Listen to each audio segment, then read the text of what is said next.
It's that time again. Welcome to another Sunday podcast. What have we got this time? Going to tell you about Hampshire, Alton, where we went there for our break.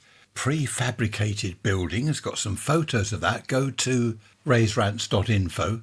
Look at the photos page. I'll be talking about that later. Fish and chips. Do you like curry with fish and chips?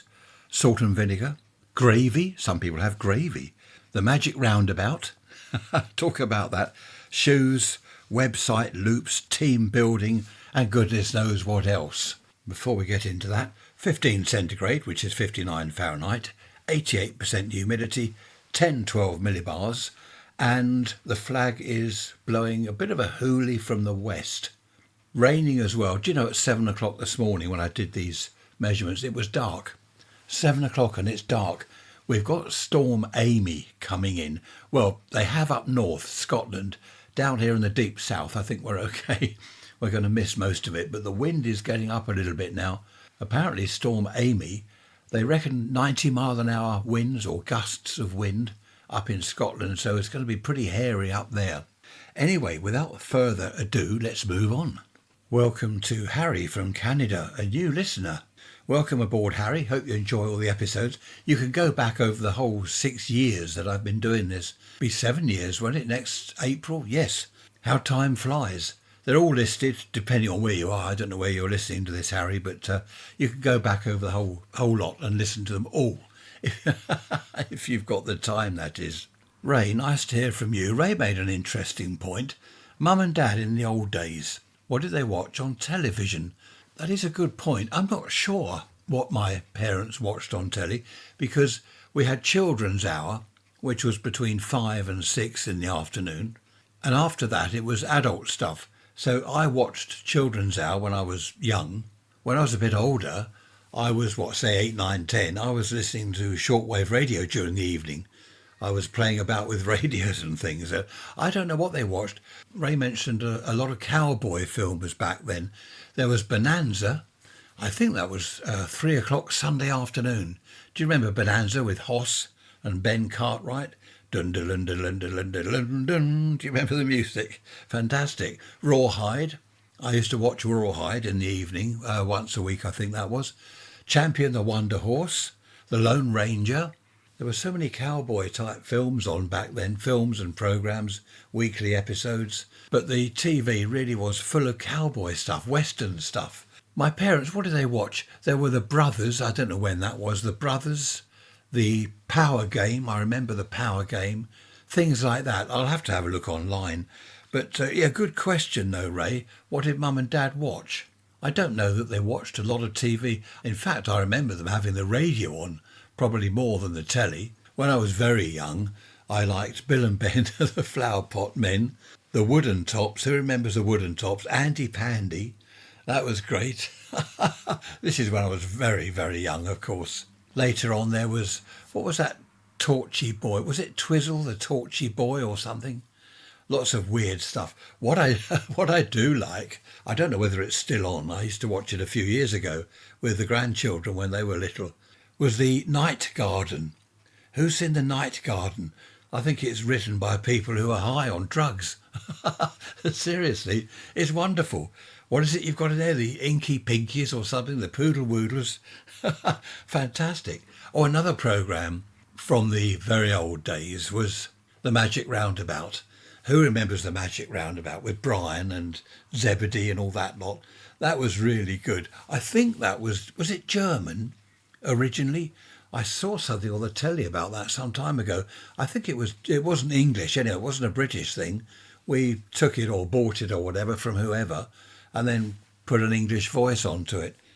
But that was good though. I remember in the 60s in the radio and TV workshop when the Magic Roundabout came on, it was almost time to go home. So we watched all us lads in the workshop, we'd watch the Magic Roundabout and then go home. Fantastic. I remember my parents watching the Plane Makers. Was it the Plane Makers? Things like that. There were a lot of good programmes around, a lot of good comedy programmes as well in the 60s. But of course, as I worked in the TV workshop, repairing tellies all day long, every day, 6 days a week, would you believe, I didn't really want to watch TV when I got home. if you see what I mean. I'm surrounded by TVs all day. They're all on at the same time, all on test. We got the same programme on about 100 TV screens, well, not that many. And when I got home, the last thing I wanted to look at was a TV screen. So I went to the pub instead. Then I had my own shed, of course, my own workshop, which I filled with army surplus equipment. Anyway, you don't want to know all about that. Here we are, I've got a list here. What's this say? Jeans. I want a pair of jeans. And I thought I'd try and get a half decent pair, not sort of £5 knockoff cheap stuff. A decent pair of jeans that fit nicely. So Trish and I went to Marks and Spencer's. Yes, they've got jeans. They start at about £45 from what I can see. And I thought, well, that's okay. If they're a decent fit and the rest of it. All right, colours. Grey, navy, drab, black. And I thought, well, hang on a minute. Oh, and ordinary denim. But the denim was the worn out. Is it stone wash? I don't know what it's called. I just want a pair of jeans. Jeans, I've got some nice, well, they're not jeans, I suppose. They're like jeans, but they're more like trousers. I've got a purple pair. They're nice. I've got a burgundy pair of those. I've got various colours. They're really nice. I do like colours. They don't have colours anymore. I looked at the jackets in there. It's the same old stuff, drab, grey, black, navy blue. Shirts, what shirts have they got? Oh, drab, blue, white, nothing exciting. Have you heard of Michael Portillo? Have a look at Michael. Look him up online if you're out of the UK. Have a look online, Michael Portillo. He wears, for example, a bright yellow jacket and bright green trousers that don't go at all. Or a red jacket and kind of pink trousers, and it just clashes. Wonderful. He's got so many different coloured jackets and trousers. It's amazing. Colour. They don't do colour anymore. And now I'm going to go back to my old moan that I've been moaning about for 6 years or more. Car dashboard. Grey, boring, injection moulded, horrible, rotten plastic. Every single car you look at, grey, rotten, injection moulded, horrible, boring plastic. Can't we have a little bit of wood trim or something? A little bit of colour, just to brighten things up a bit? So I get into the car in my drab grey trousers.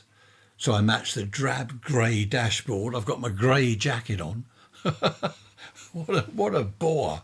Let's have some colour in our life. In the old days, when I was a boy, I won't go on about Carnaby Street because I mentioned that last time. Carnaby Street, though I will mention it. Colours, trousers, jeans, flares, boot fit or whatever they're called, different colours. Shirts, tailor-fitted shirts, different colours, cheesecloth, all the gear. Now, rubbish. Marks and Spencer's, allegedly, apparently, I don't know, it's what I've heard, they've been having trouble with the takings. People aren't buying their stuff. Well, of course they're not. Who wants to walk round, grey and black or dark, horrible navy blue? What a waste of time. Bring back the old 1960s psychedelic clothes. Tie-dye T-shirts. Flowers in your hair. I remember that. I used to put flowers. You don't believe me, do you? I did. I put flowers in my hair. What is it? Let's go to San Francisco, where the flowers grow so very high. Excellent. Happy days. In fact, there was someone on the telly a little while ago saying all our cars are boring. They're grey, black or white, basically. Hardly any different colours. Go back to the 60s again, all around that time. Red cars, yellow cars, green, blue, all the colours you could get. And now look at it. Grey. Most of them are grey, aren't they? Boring. Moving on swiftly. Hello, Bob from America. Bob emailed me about French fries, chips, potato chips, and all that stuff. Over there in America, they are fries. Here, they're chips. Now, there's a bit of a mix-up here. If we have a packet of crisps, that's potato crisps, all right, as in salt and vinegar or cheese and onion. We call those crisps. We've got two types of chips. We've got French fries, which I think, Bob, are your fries. I don't know why we call them French. They're skinny chips. Then we've got the chips from the fish and chip shop. They're big things, big fat chips. They're just called chips. Now, you mentioned, Bob, tartar sauce. You put that all on the fish. What we do is salt and vinegar all over the chips. And it depends, and on the fish, which is battered. The batter. Do you have that in America, battered fish? I expect so. So you can put tartar sauce where you like, or red ketchup or brown sauce. Just pour it over the whole thing. And we have mushy peas. Have you heard of mushy peas, Bob? They're basically processed peas which are mashed up and then put in a blob, onto your chips or next to your chips. So yes, basically fish and chips from the fish and chip shop here are the big chips and the battered fish. Fries or French fries are the skinny ones. They're quite nice actually. If you get a Chinese takeaway or even go to a Chinese restaurant and ask for chips, you get the fries, the little thin ones. They're quite nice actually, especially the Chinese ones. I like those. I'm getting hungry now. I'm on a diet. After our weekend away, I'll tell you about our weekend away in a minute. In Hampshire, we had a couple of nights away. After that, oh dear, I had too much to eat. I've put on weight. Anyway, moving on. Oh, talking about our trip away, Wetherspoons. Have you heard of Wetherspoons? You won't outside of the UK. Wetherspoons is like a pub chain and restaurants. I think they do hotels as well. How about this? A breakfast, right? £3.69. 2 fried eggs, 2 sausages, veggie sausages for me, 2 hash browns, mushrooms, grilled tomato, baked beans. What else was it? Oh, 2 bits of toast. £3.69.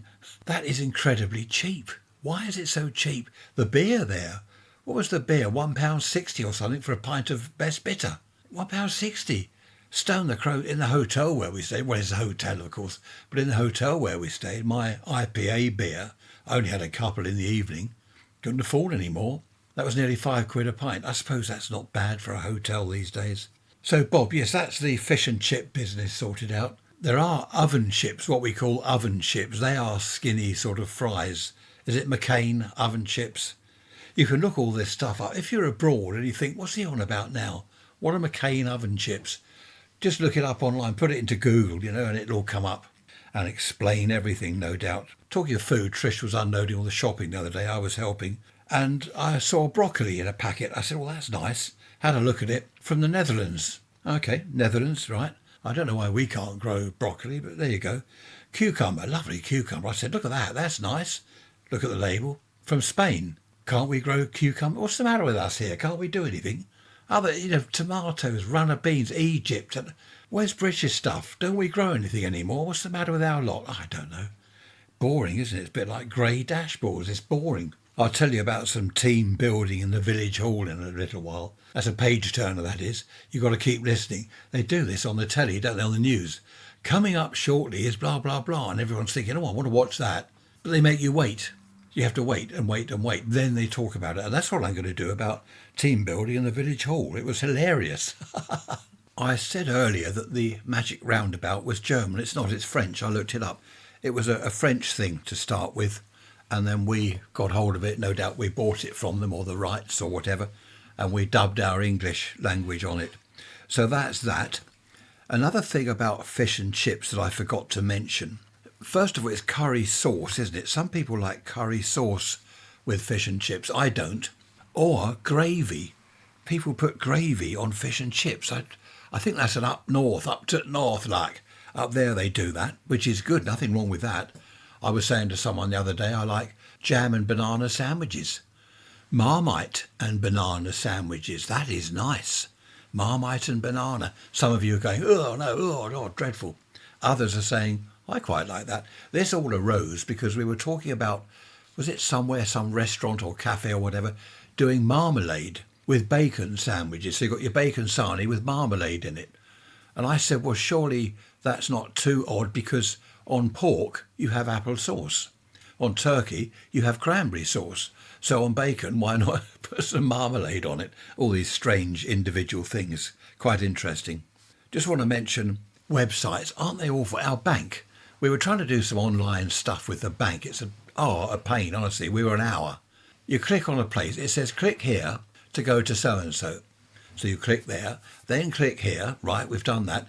And we go back to page where we were. We've gone round in a circle. Try again. Click on this. Okay, we go to that page. Click here and we go back to page 1 where we were. What is the point? Who designs these websites?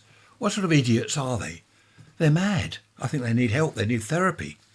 Anyway, there we are. That's nothing I can do about it. We got there in the end. Oh yeah, we had to do an online WhatsApp chat with someone at the bank. So he's typing and we're typing. And because we took a little bit of a few minutes perhaps thinking about what we're doing and just trying something, we timed out. He said, "Oh, I've gone, bye, try again." What? Hopeless. It's very frustrating. I don't know what older people do. Good job I'm young.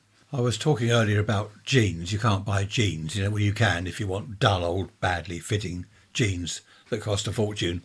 Shoes. In the old days, you'd go into a shoe shop and they'd have a good selection. Cuban heel boots, moccasins, all that sort of thing.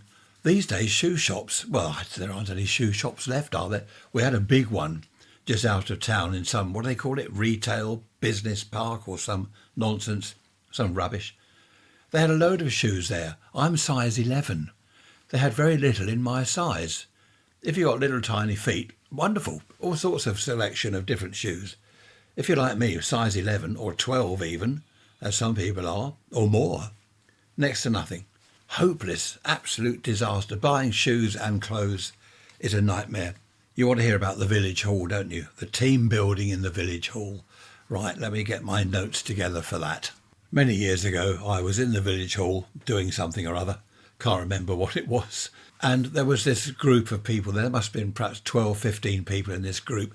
And a chap out the front with it's not a blackboard anymore. What is it? A whiteboard or some rubbish. And he's doing this team building class in the village hall. So he's saying, right, Susan, you are going to phone up and complain to John over there. John, you're going to answer the phone. So this woman, she's there pretending to dial on a phone, puts it to her ear. "Hello, my name's Susan." "Oh, hello," he says. "I'm John at the whatever company it was." She starts saying, "I have a complaint." "Oh, yes," he says. "I'm very sorry to hear that."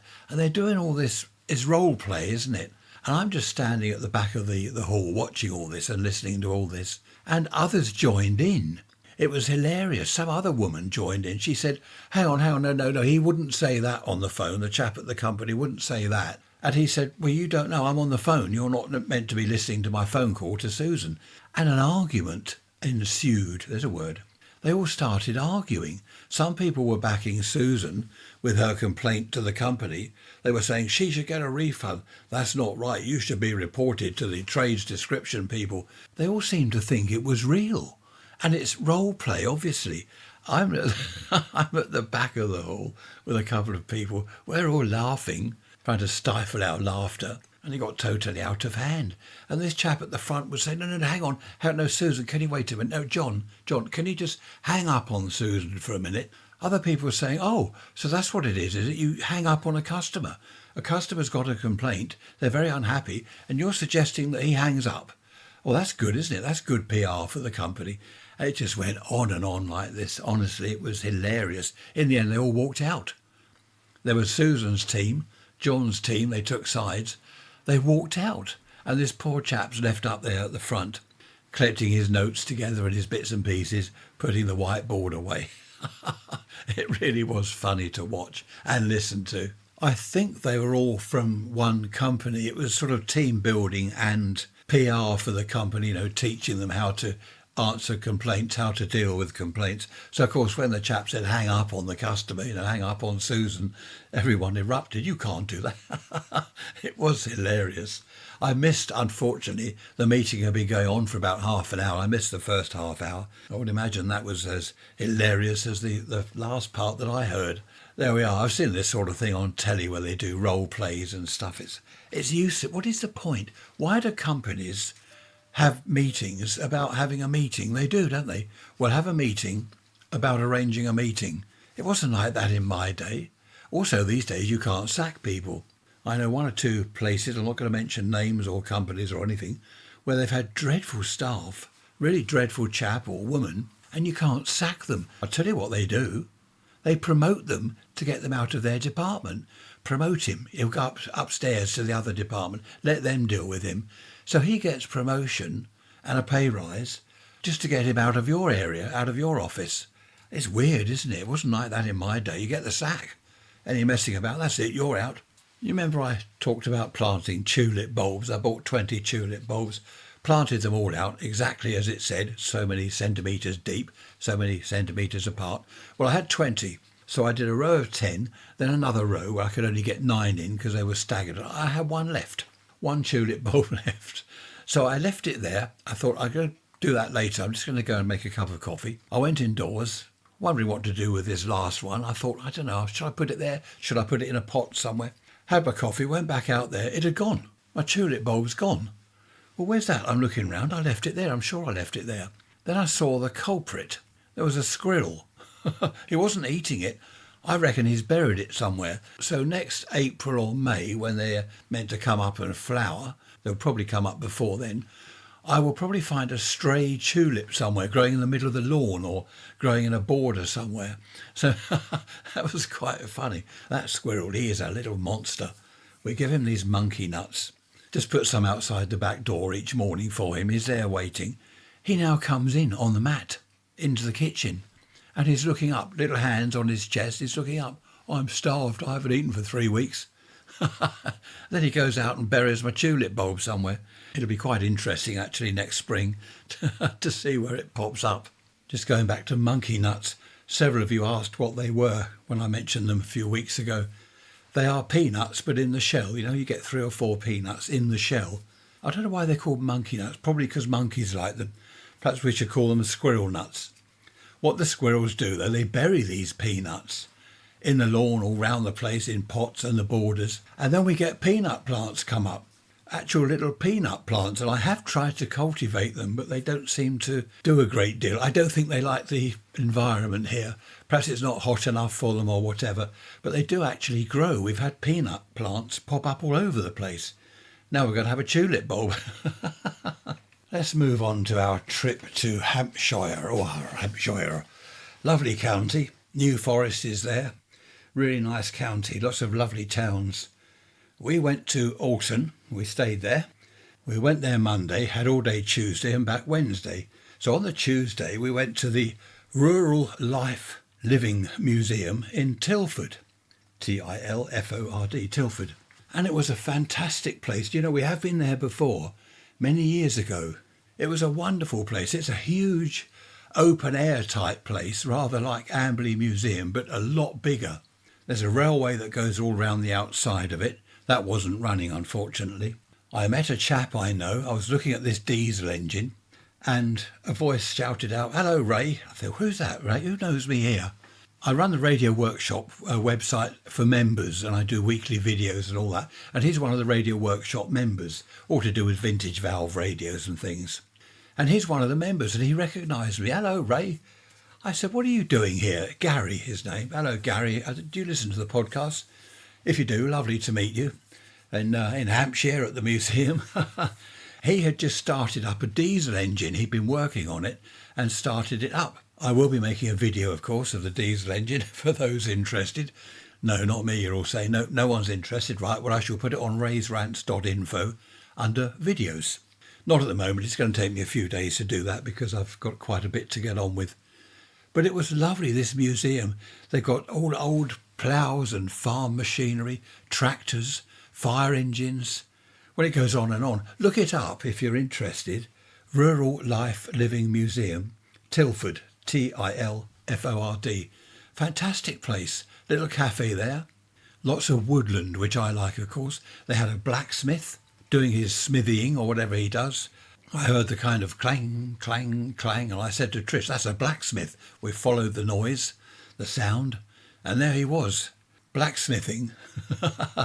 What a fantastic place. There's so much to see. I can't describe it all. Well worth a day out, and you do need a day, really, to go to that sort of place. Amberley is quite a bit smaller. You don't need a whole day at Amberley, but you do need sort of 2 or 3 hours. So Gary, yes, he's a volunteer at this place. That's what he was doing there, working on this engine, and he'd only just fired it up. So that was a bit of luck. Of course, Trisha's there with her phone, videoing the engine for me, while I'm chatting to Gary. Really nice place. I like Hampshire. There are a lot of trees, a lot of woodland. There are parks, big open park spaces. Surrey, where I come from, I was born in Surrey. Surrey is lovely. A lot of woodland, a lot of parks, big parks with lakes. As soon as you cross the Sussex-Surrey border, you notice, where I do, I notice the trees. Trees are everywhere. Parks, woodland, lakes. It's fantastic. I like Surrey. I don't know why we ever came down to the coast. We came down here when I was 18 months old. You don't want to know my life story. Just briefly, Mum and Dad got married, lived in my nan's house in the front room. That was their kind of bedsit. Then they got a place down here because his parents, my other grandparents, lived down here, and I don't know. That's how we ended up down here, because they were down here. Otherwise, I would have been in Surrey, talking to you about Surrey, not down here. Probably wouldn't have gone to Amberley Museum. I don't know, though I might have done. Anyway, there we are. We had a great little break, 2 nights away in a lovely hotel, the Swan Hotel in Alton, if you're interested. Lovely hotel, decent bed, decent everything, a really nice hotel. You don't normally, there goes a big lorry, it's a dust cart. You don't normally find me going to hotels and things, as you know, bit of a recluse. But that's now done. That was our sort of wedding anniversary break, which was nice. And what we've got next is this weekend coming up. You'll be listening to this Sunday, of course. We've got the grandson staying, the 10-year-old grandson. So that'll be good. We're thinking of taking him to, guess where? No, not Alton in Hampshire. Amberley Museum. He loves it there. Amberley Museum. We're hoping to do that on Sunday. Our niece made me laugh last year, was it? I was talking about not going to places. She said, you need to get out more, Ray. You really do need to get out more. Of course, the family were here. They all laughed because it's become known that I'm a bit of a recluse, you know. I'd rather be here in my radio room than in hotels and places. Having said that, that really was enjoyable. Luckily, Trisha's the same. She doesn't want to keep going to places. Her sister, my sister-in-law, this morning, they just took off. They're going to Croatia for a week. I wouldn't like that. We've done all the travelling. We've done airports. We've done passports and foreign countries. I don't want to do it again. Mind you, she's a lot younger than me. She's younger than Trish. I don't mind flying. I quite like flying. It's the airports that get me. I remember when I first flew, I went with, who was it? My sister, her boyfriend, who's now her husband, and a friend of mine, another Ray. And we went to Gatwick.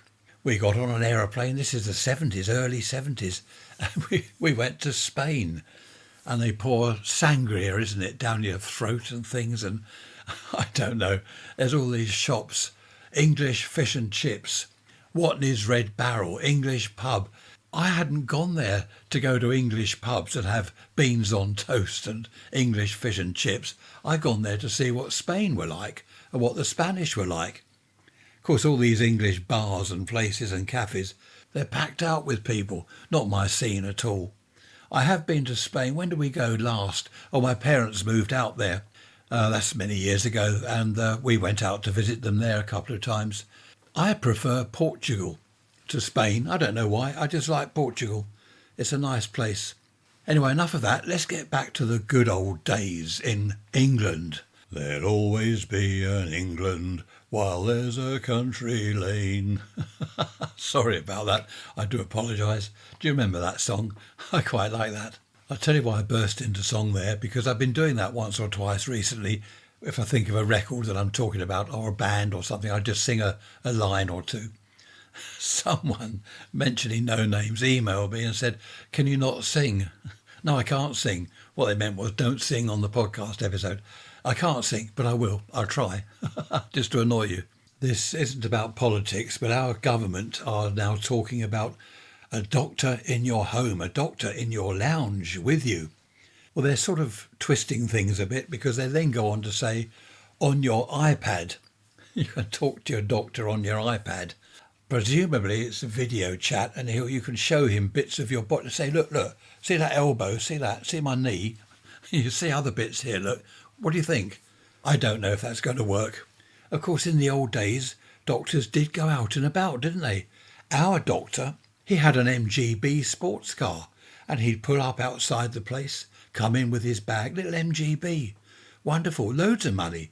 He had a big house where his surgery was. His wife was a doctor as well. They had a huge house. They'd made part of it into a waiting room and the surgery and all the rest of it. But the thing is, you could just walk in there and get an appointment. Well, not an appointment. You just sit down. Then they moved to another place, which was equally as nice. So if it wasn't too serious, we'd just walk round to the doctor and say, oh, got a sore throat. I think I've got a bit of a sore throat now. I seem to be drying up. I've just been drinking coffee, so I don't know what's going on. Talking too much, you're saying. Stop talking so much. Look, we've done half an hour. Another half hour to go, if I can manage it, that is. So if you're not well enough to go around the doctor, you can just phone up and they'll say, yep, he'll be round this afternoon or later this morning. When he's on his rounds, he'll come in and see you. It was great. They can't do that now, can they? There are too many customers. Are they customers? Clients? Victims? I know they're patients, aren't they? Victims are the HM Revenue, and customers, clients, aren't they? They're victims. But it was nice, though. You could phone and get the doctor to come round. You could phone the local police station and you could say, I've seen something suspicious, and a chap would pop round on his bike or in a panda car. They'd be with you in sort of 10 minutes. And they say, what's going on there? What's happening? Well, that house over there, there's a chap. Look, there he is. He's wandering around looking at the house. And they go and have a word with him. If you phone about that sort of thing now, well, we're all busy at the moment. We can get there next year. Of course, going back to the old days again with banking, you didn't have to do banking on your iPad or your phone or whatever. You walk round to the bank. I remember walking round to my local branch. The bank manager there called me Ray. I called him John.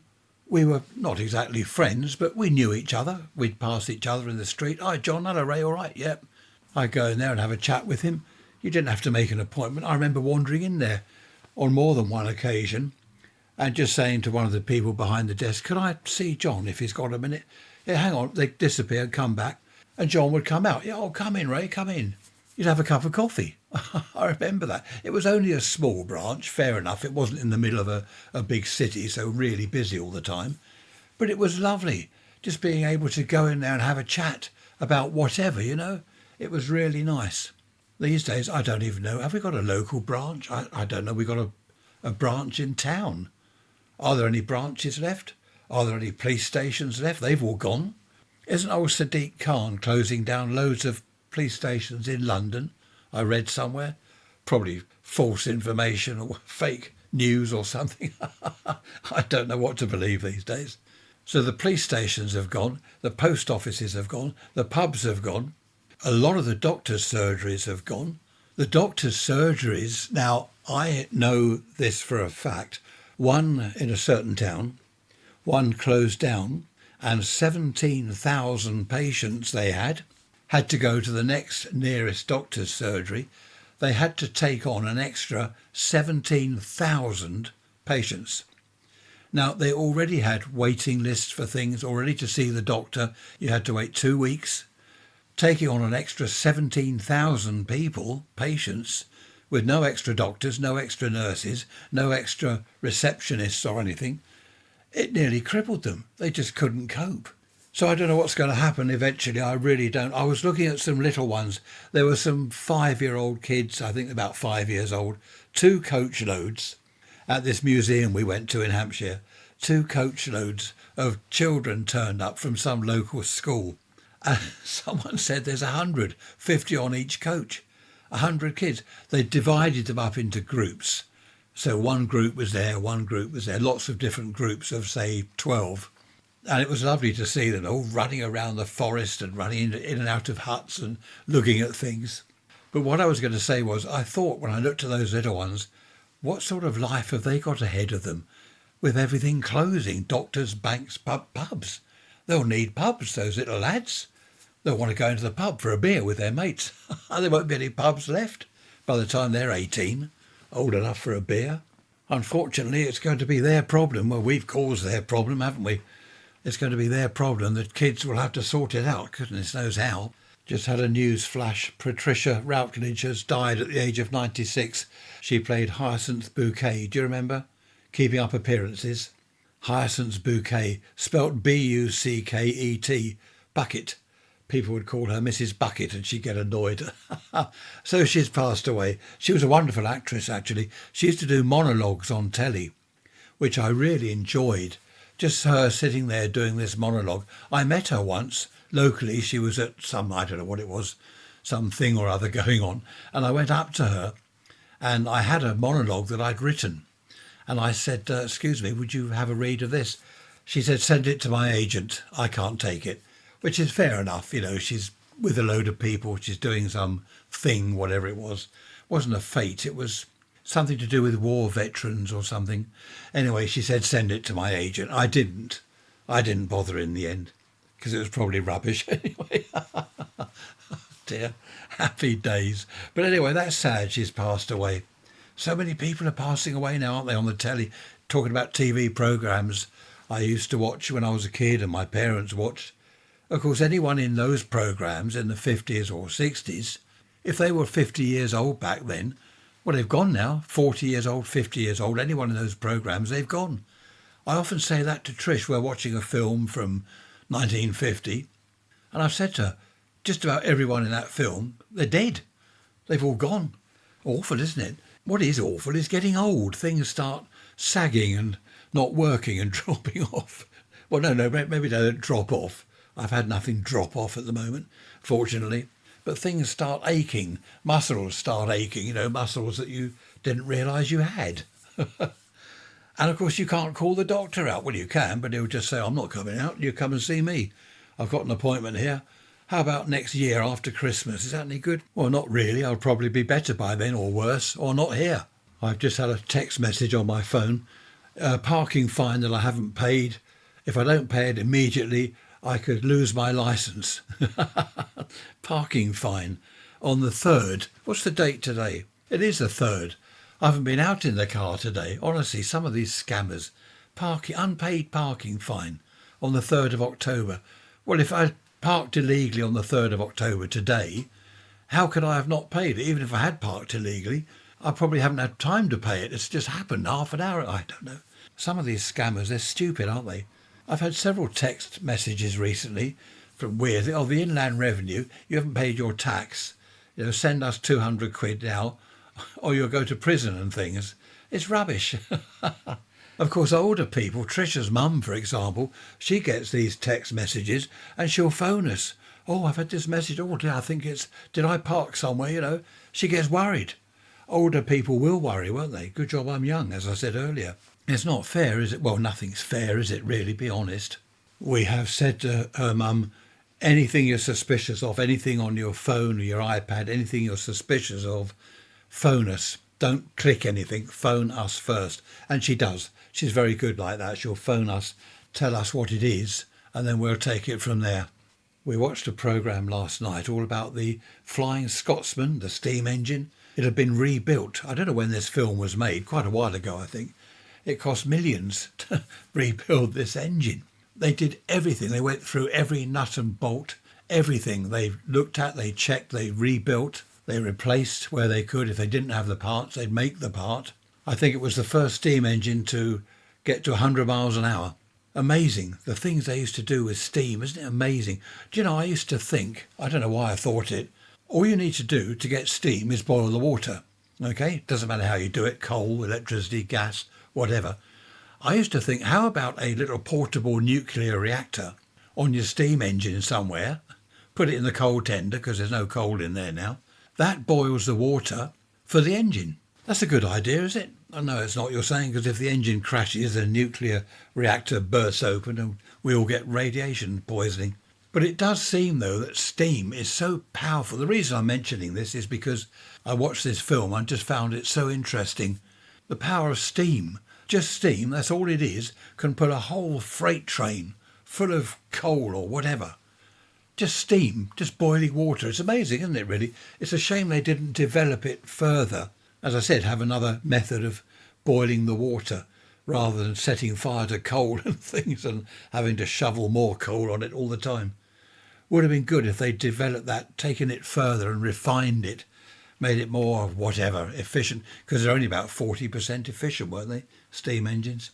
Lovely pieces of kit, though. Part of our British heritage, don't you know? There'll always be in England. And steam engines, there'd always be steam engines. We didn't get to the Watercress line. Do you remember I mentioned that in Hampshire? It was closed Monday and Tuesday, and we came back Wednesday. We will make it there, though. Perhaps next summer, go out there. Then I can bore you with that, can't I? Take photos and bore you with that. Email the other day from Natalie. Hello, Natalie. She's just got a tortoise. And she was asking me all about Gary, how you do the hibernation and what food you give him and all this stuff. They do need looking after properly. In the old days, we'd bung them in a tea chest with straw in it, stick that in the shed for their hibernation. And of course, a lot of them, the next spring you take the straw out and there's your tortoise dead because the temperature went below zero. So you've got to do it all properly. Back then, of course, everyone had a tortoise. You see them wandering across the road. Got out of someone's garden. There's a tortoise in the street. That wasn't at all uncommon. Anyway, good luck with that, Natalie. I hope all the info that I sent you, well, Tricia sent you actually, I hope that's all helpful. And I hope your tortoise survives. What was his? Oh, Jeffrey, wasn't it? Jeffrey the tortoise. Good luck, Jeffrey, with your hibernation. Look forward to next spring. That reminds me, we went into a garden centre on the way to Hampshire. They're very expensive places, garden centres, but we wanted a cup of coffee, so we thought we'd stop off there. It was very nice, very expensive, but very nice. But one thing, they've got Christmas trees there, Christmas decorations, loads of Christmas stuff. And it wasn't even October, it was September. I know we're October now. September. So we've got October, November, December. It's months away. Why have they got Christmas? I don't know. It's annoying, isn't it? Actually, it's becoming rather daft now. It's silly. Supermarkets, garden centres, Christmas decorations, mince pies, Christmas puddings. Give us a break. We've only just come out of summer. Talking of October, it's Saturday now. Talking of October, the clocks change at the end of this month, don't they? It's 8 o'clock Saturday morning. Storm Amy. We've got a lot of wind out there. No rain. Lovely blue sky, sunshine, really nice, but the wind, the flag's going mad. The cherry tree looks like it might uproot itself in a minute. In Croatia, where sister-in-law and brother-in-law are, on their holes, massive rain coming in tomorrow on Sunday. Massive rain. I don't know what it's like here for Amberley tomorrow. Anyway, we will see. I must just mention the old days. You know, we went to the hotel in Alton in Hampshire. In the old days, you couldn't go online, obviously. There was no online. So if you wanted to stay somewhere, I think what a lot of people did, what I did, I drove down to Devon once, drove down there, wanted to stay there for a few days, had a look round various seaside towns, and we found a lovely little place, Hope Cove. Wonderful little place, just below Kingsbridge, is it? I think I've mentioned this before. Have a look at Hope Cove if ever you're out that way. So we arrived at Hope Cove, looked around for somewhere to stay, went into the little pub, as you do. Pubs are useful. We had a cup of coffee, and I said to the chap, is there anywhere around here to stay? We just want a few days. Yes, he said. I forget the lady's name. Let's say it was Jean. You want Jean's place, a couple of doors along. So we had our coffee, wandered along there. Are you Jean? She said, I am. The chap in the pub sent us along. Oh, that's good, she said. Come in, come in. She took us into her kitchen. Big kitchen, lovely big pine table, dresser, you know, the dressers with all the plates and stuff on. And we said, we want a room maybe for 2 or 3 days, maybe longer. No problem, she said, no problem, bring your cases in. It was lovely. She said, have you eaten? This was the afternoon. So we said, well, we've had breakfast. We haven't had lunch because we've only just arrived. I'll do you lunch. And she did ploughman's, a ploughman's lunch for each of us. Big piece of bread, cheese, pickled onions, you name it. Huge plate each. And that, she didn't charge us for that. These days, ploughman's each, right, that's 25 each, that's 50 quid before you start. What, we only had a ploughman's? Yeah, well, that's cheap. If you don't like it, get out. No, it was lovely, just being able to drive down to the West Country and look around, go into the local pub. Anywhere to stay? Yeah, try Jean up the road. I like that sort of thing. Totally different subject, as usual. Change of subject. I just made a note of something I heard on the telly the other day. We are the authors of our lives. You write the story and you have no one to blame but yourself. I thought that was rather nice. You wrote the story and you have no one to blame other than yourself. We are the authors of our lives. Anyway, let's move on. What else have I got in mind? I've got loads of notes here, look. Playing hockey. I don't know why I've written this down, but I remembered the other day, for some reason, when I was 13, 14, we had to play hockey at school. It's midwinter. I know what reminded me of this is author of your life and stuff, and what are you doing there? Why was I there? Midwinter, we're on the hockey field. The grass is solid, frost and ice. It's dreadful. It is freezing cold. I'm in shorts and some kind of T-shirt, top or whatever it was. There are lads wielding hockey sticks around, hitting each other with hockey sticks. The teacher's shouting at us all, oh, do this, do that, and the bully off thing, oomcha, oomcha. Then you hit the bloke's shins. And I stood there, I just stopped and looked at everyone and looked at the teacher shouting at people. And I thought, what am I doing here? What am I doing? I don't want to be here. This is a waste of time. I'm shivering. I'm cold. It's midwinter. What am I doing here? And I've never forgotten that. Now, we are the authors of our lives, but I didn't write that bit into my life. I didn't write in, that Friday afternoon for sports, you're going to go and stand on the field, the frozen pitch, and get hit with a load of hockey sticks. I didn't write that. Anyway, I don't know. I just thought of that. I often think of that, when I'm doing something that I don't want to do. Someone will say, let's do this, let's do that. Oh, all right then. Then when I'm there doing whatever it is, I always think back to the hockey. I didn't want to do that. I was forced. I think that was child abuse. Thinking about it, if we are the authors of our lives, then why do we write in horrible stuff? That doesn't really ring true, does it? If someone's written the story of their life and they have tragedy and all sorts of dreadful things happen to them, well, did they write that? I'm sure they didn't. But it's an interesting statement anyway. Is that an anecdote or something? Probably. No, it's not an anecdote, is it? That's something different. Trish and I popped round to see a couple of friends the other day, Jack and Margaret. Hello, if you're listening. And their granddaughter was there. We were talking about podcasts and episodes and things to rabbit on about. And their granddaughter said, I've listened to some of them. She's early 20s, okay? And she said, back in your day, was Friday night a big night? It's nightclub night. Was it a big thing? It was, thinking back, it was. What I would do, get in from work, have dinner. Mum would have dinner ready for me. And then I'd have a bath. You can't have a shower. Didn't have showers then. Well, we had a rubber hose with a nozzle thing on the end, which was pretty useless. Wash your hair in the dirty bath water. And if you've got the rubber hose thing, rinse it with clean water. So you either freeze your head or burn your head. And then get ready. Cuban heel boots, the flared trousers, I had a jacket. Oh, what a jacket. It wouldn't fit me now, I'm too big. It was crushed velvet, turquoise, crushed velvet, tailored at the waist, going in at the waist. It would have to go out at the waist now. I've lost £5 since we got back from Hampshire. £5. Can you believe? Stone the crows. Flared trousers, hipsters. A beautiful shirt, cheesecloth shirt or something else. Again, tailored, in at the waist. Wonderful. And I loved all that. Long hair. Yes, it was a thing. Friday night going out to the karaoke. That was the nearest club to us. There were other clubs. There was the Caroline's Club in Worthing, one or two others. I liked was it the Robert Bruce Club? I liked the karaoke. Went there every weekend, just about without fail. And she was saying, what did the girls do? Did lots of girls go on their own or was it all couples? It just got me thinking, girls in the 60s, teenagers, early 20s, anyone listening that was a girl in the 60s, that sort of age in the 60s, what did you think of a Friday night? Obviously not in my town, but in your town, wherever you were. Was it a big thing?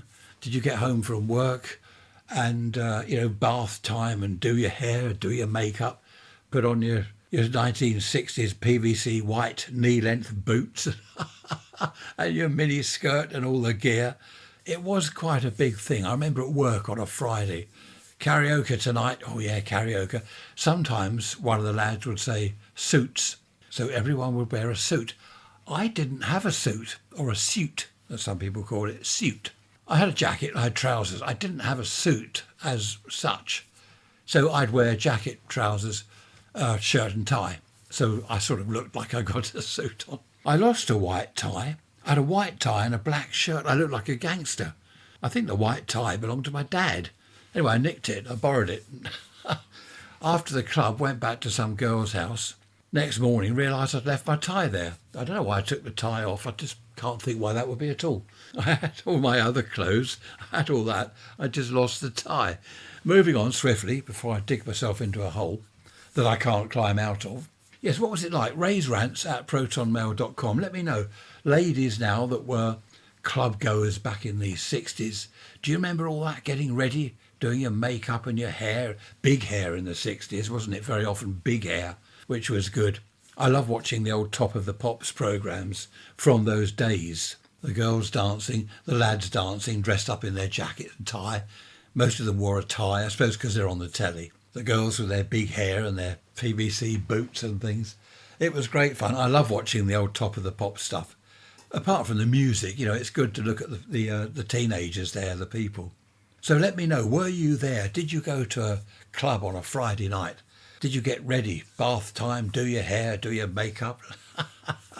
Raise rants at protonmail.com. This wind is getting worse.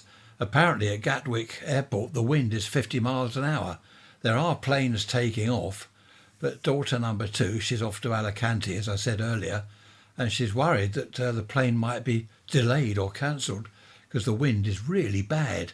Once they're off the runway in the air, of course, they get thrown around a bit, turbulence. They should be all right once they're off the ground. Get up above the weather, 32,000 feet or whatever it is. They should be okay up there. But the flag's gone, it's gone ballistic. I hope my aerials are all okay. I'm going to track their plane on, Flight Radar 24. Got the flight number. I like tracking planes, see where people are. Track the plane my sister and brother-in-law, they went off into, where did they go? I forget. Oh, Dubrovnik, was it? Something, Croatia? No, that's crocheting, isn't it? Croatia. I don't know what I'm talking about. Back in the day, you couldn't track aeroplanes like that. I can track ships. I've got a shipping app. I quite like tracking the ships, the ones that come into Shoreham Harbour. Track them, see what cargo they've got. Shoreham, I've got a thing online where you can see what ships are in the harbour, which ones are leaving, which ones are on their way to come in. Quite interesting. Back in the day, of course, you had no idea. You couldn't even tell high tide. If you wanted to go down to the beach, high tide, do a bit of fishing from the shore, you'd have to look up the high tide thing in the local paper. Whereas now, you just ask Alexa, and she will tell you. I just looked on Flight Radar 24, and they were just coming over from the north. I looked out of the back window, and I saw the plane. I'm pretty sure that's their plane, off to Alicante. So they did take off all right. They haven't got blown away, which is good. As I said, back in the old days, you couldn't track anything. And in fact, the police, they didn't even have radios, did they? They saw something going on, they needed backup. They'd have to run to the nearest telephone box, phone their local police station and ask for help. It's amazing, isn't it? The way things have changed. Communication has changed. The only thing the policeman had out on the beat, the local bobby, was a whistle. He'd blow his whistle if he needed help, hoping there'd be another policeman nearby to come and help him with whatever it was. It must have been amazing when they were finally given radios. They could actually talk to each other and talk back to the police station. I used to listen to them, of course, when I was a child, listen to them on the radio. I used to listen to the ships. I used to listen to the aircraft. I still do. I listen to the shipping. I listen to the aircraft. Coming out of Gatwick, aircraft at Shoreham Airport. Once a nerd, always a nerd. That's what I say. Obviously, if I could listen to the cops, so could the crooks, the criminals, the thieves, the gangsters, the bad guys. They all listened to the cops, so they knew exactly what was going on. These days you can't, of course. It's all different now. It's all encrypted or whatever they do.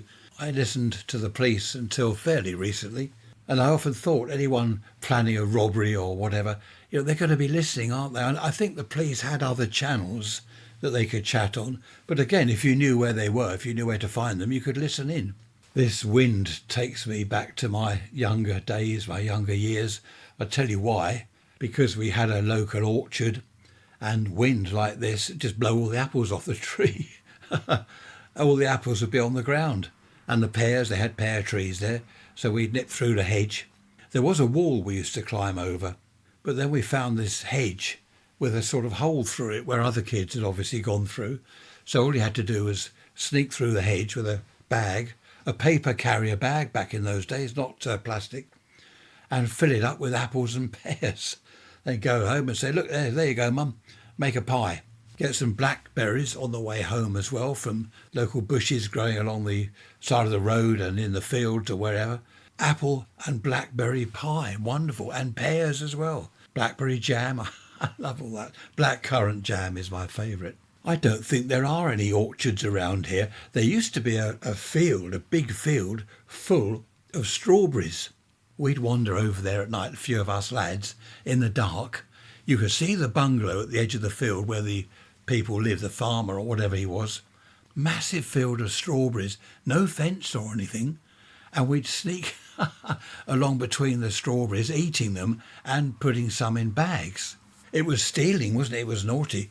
I remember one night the outside light came on this bungalow at the edge of the field, and this chap came out of his front door. So we are, well, on the ground, as flat as possible between the rows of strawberries, and he's looking around, he's shining this torch around, obviously checking for intruders, for thieves. And there we were munching strawberries. He didn't see us. He looked around us for a couple of minutes and went back in.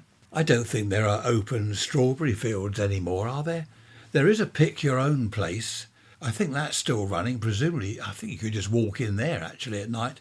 Of course, most people aren't thieves. Well, we weren't really thieves. We were kids and we were hungry. So we went up the local strawberry field or over to the local orchard. There were all sorts of things growing because, as I've said before, we were surrounded by farms, farmland, loads of stuff growing.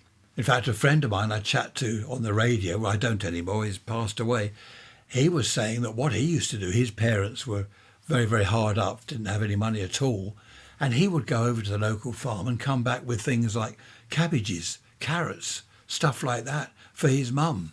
Now, his mum said, no, that's stealing, you mustn't do that, but they didn't have any food. I'm going back now to the 40s, the 50s, I think. Yeah, it must have been the 50s.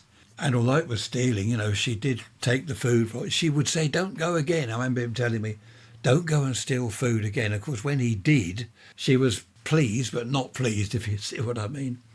But they were that hard up, a lot of families were. It was before they had, what do they call it? National assistance, was it? Dole money, social security money. Because at one stage, I don't know when, I must look that up, another thing to look up. At one stage, if you're out of work, well, that was it, you had no money. You didn't get money from the state.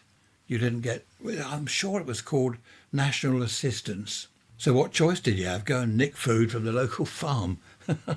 Not a good idea, but you survived, I suppose. It was the only way. I've just read that national assistance was brought in 1948. So perhaps this lad, he was a lot older than me. He passed away quite a while ago, so it must have been the 40s. I think someone, was it the Labour Party, brought in national assistance. Then in 1966, I can't remember what I read now. You can look it up if you're interested, which you're not. But people before that, if you're out of work, that was it. You just had no money at all, which must have been dreadful. There's something else you can track, isn't there? Your husband or your wife or your kids. I've just looked. Trish has gone over to Bognor, dropped number 3 daughter off there. And on Find My Friends, I can see where she is. That's a very good idea, but if your husband's nipped off to the pub and he doesn't want you to know where he is, well, he can turn his phone off, can't he? But then his wife would say, well, why was your phone switched off? I think you can turn the tracker off, can't you? And keep your phone on. Of course, if she then phoned him and said, where are you? Oh, I'm just, I'm walking home now. I'm just coming home, a bit late home from work. And she hears laughter and the chink of glasses in the background. I'm just walking past the pub. It's a bit rowdy in there. Yeah, right. Believe that, you believe anything. But yes, that's useful though for children. Check where your kids are on the Find My Friends app thing. There are other ones, aren't there? Then you get GPS things, can't you? Which you can hide on your husband or your wife. If you suspect them of sneaking off with someone else and having an affair, hide the little GPS tracker and then look on your map. How things have changed. Anyway, now listen, I'm going to disappear. Tricia is on her way back. We're going to have some lunch in a minute. So I shall love you and leave you. Thank you for listening, as always. Thoroughly enjoyed your company. I hope the weather's okay where you are if you're in the UK. Up north, Scotland and all that lot, it's been dreadful. I've seen some of the things on the telly. Absolutely dreadful. 90-mile-an-hour winds. Let's hope it all dies. I think it's moving across now. It's going out to the North Sea, I believe, to leave us in peace, hopefully. Be good, be bad. If you're bad, don't get caught. And I will see you on Wednesday. Thanks for listening. Take care. Bye-bye for now.